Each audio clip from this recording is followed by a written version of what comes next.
Chinese Communist Party claims that it has never taken 1 inch of land from other countries. But even China's friendliest and most peaceful neighbors are finding that to be a lie. Welcome to China Uncensored. I'm Chris Chappell.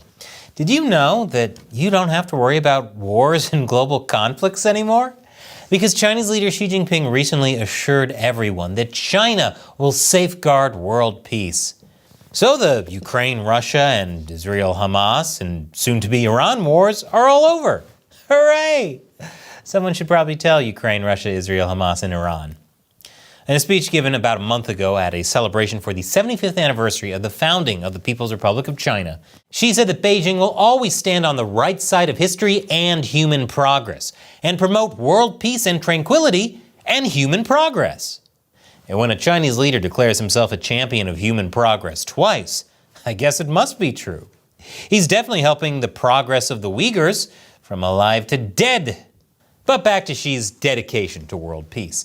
In fact, here is Xi a few weeks later in Anhui province, where he inspected the army's weapons of mass tranquility, great tools for promoting human progress. During the inspection, Xi urged the troops of the Chinese Army's rocket force to boost their deterrence and combat capabilities.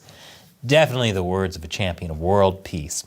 But that's the message Xi and the Chinese Communist Party keep sending out, over and over and over again, that China under the CCP is peace-loving, open, and upholds humanity's common values, that China is a force for peace, stability, and progress in the world. And then there's one of my personal favorites, that since the founding of the People's Republic, China has never started a single war or conflict and has never taken 1 inch of land from other countries. Okay, let's play along for a moment and roll with the CCP's rhetoric here. Let's say that the brutal repression carried out by the Chinese authorities in places like Tibet and Xinjiang are not violations of peace, stability, and human progress, but are instead a domestic affair that the international community has no business looking into. Let's also say, for argument's sake, that the CCP was not acting aggressively, but merely defending China when it launched border attacks against its well-armed neighbors, India and the Soviet Union, in the 1960s. And invaded Vietnam in 1979. Let's also throw in that more recent hostile and coercive maneuvers by Chinese forces around Taiwan and in the South China Sea are not a matter of Chinese imperialist expansion, but are all about upholding China's territorial integrity, as well as countering malicious U.S. military interference, of course. For the sake of argument, let's say all that is true. Then what about China's friendly neighboring nations that pose no military threat and are not claimed as inalienable parts of China? They're totally safe, right? Because the CCP would never, ever, ever start a single war or conflict or take 1 inch of land from other countries. Unfortunately, events of recent years show what we knew all along. The CCP is lying. In 2022, for example, a leaked report from the government of Nepal obtained by the BBC accused China of encroaching into Nepalese territory along the two countries' shared Himalayan border. So I guess China was technically right when they said they didn't take a single inch of land. They took thousands of inches. Now, this is despite the fact that the two countries have moved closer economically and politically throughout the years, with Chinese diplomats reportedly even playing a major role in trying to reconcile some of Nepal's feuding communist parties, and that the shared border between the two had already been settled in a series of treaties signed in the early 1960s. And as we all know, China respects treaties and international law and has never shown itself to be a threat. According to the report, a Nepalese task force sent to the border area to investigate local reports of Chinese border encroachment found that Chinese security forces had restricted religious activities of people on the Nepalese side of the border and had been limiting grazing by Nepalese farmers.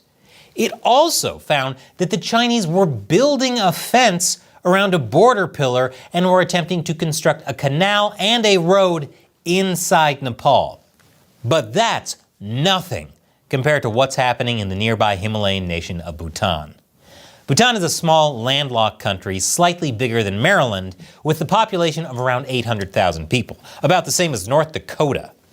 For much of its modern history, the country's leadership has followed a neutral and even at times isolationist stance towards the outside world, as well as towards its two large neighbors, India and China. That also means that it has stayed out of military conflicts with other nations. It has no navy, no air force, and its small army has repeatedly been ranked as the weakest in the world. Which of course means they're a major threat that China will have to deal with. Foreshadowing.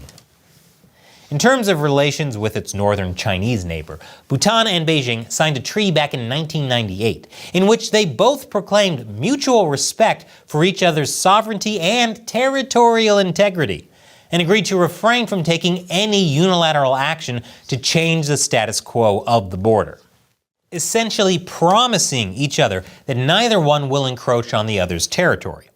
And of course, China kept its word because China respects treaties and international law and has never shown itself to be a threat. Foreshadowing.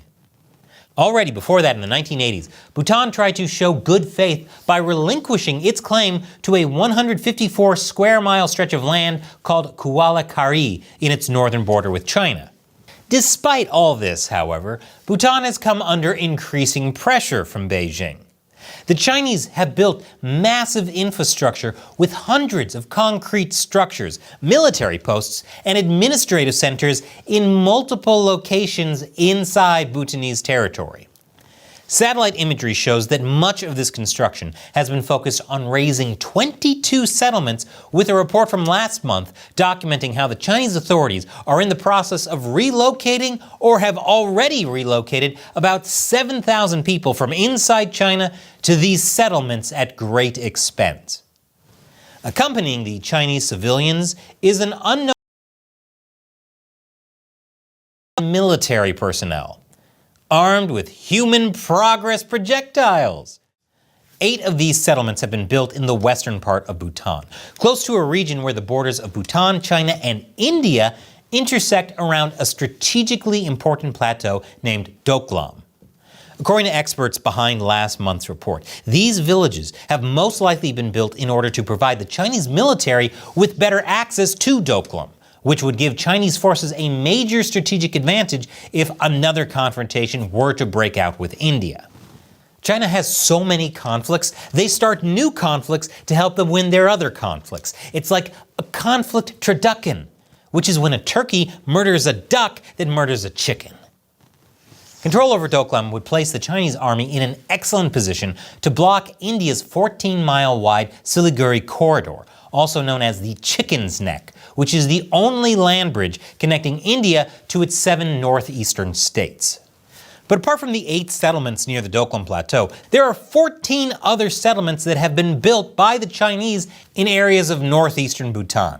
Some have even been placed in this region, which is deemed sacred by Bhutanese, with the country's royal family tracing its ancestral heritage to the area. Someone views something other than the CCP as sacred? Well, they can't have that. They have to trample their entire belief system and destroy their history as peacekeepers. Northeastern Bhutan is an area that offers no strategic value to China. So why are they doing this? Well, according to Professor Robert Barnett, an expert on the history of the region and co-author of last month's report, Beijing's reason for annexing them was more or less explicitly to place diplomatic pressure on Bhutan. Pressure that has increased as Beijing has plied on new territorial claims, all in an attempt to force the Bhutanese government to yield the Doklam Plateau. So really, what China is doing is all about its geopolitical rivalry with India, but the real damage being done here is to Bhutan, a country incapable of being a threat to China, and whose king in the 1970s even coined the term gross national happiness, saying that it was more important than gross domestic product, GDP. So China is basically bullying the world leader equivalent of Mr. Rogers. Official voices in China constantly accuse the US of using states like the Philippines and Taiwan in an evil game to contain and weaken China. But here, we actually have Beijing not only using a defenseless country in its own geopolitical schemes, but even occupying parts of its territory for use as leverage.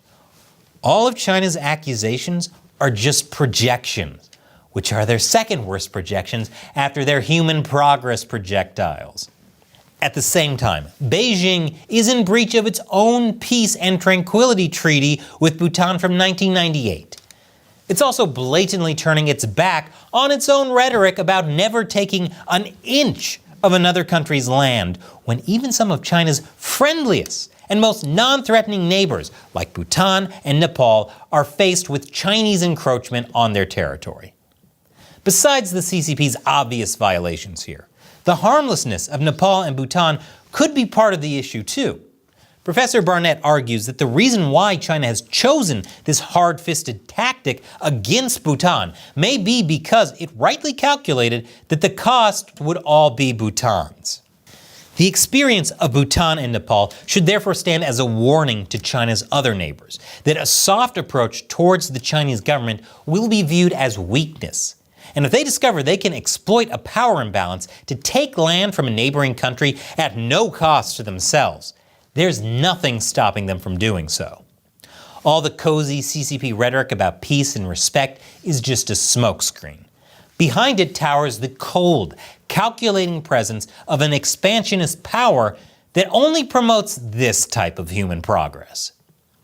And since it's almost the US presidential election, check out this video I made about nationalism and the story of how George Washington became a god. Click here and let me know what you think. Once again, I'm Chris Chappell. See you next time.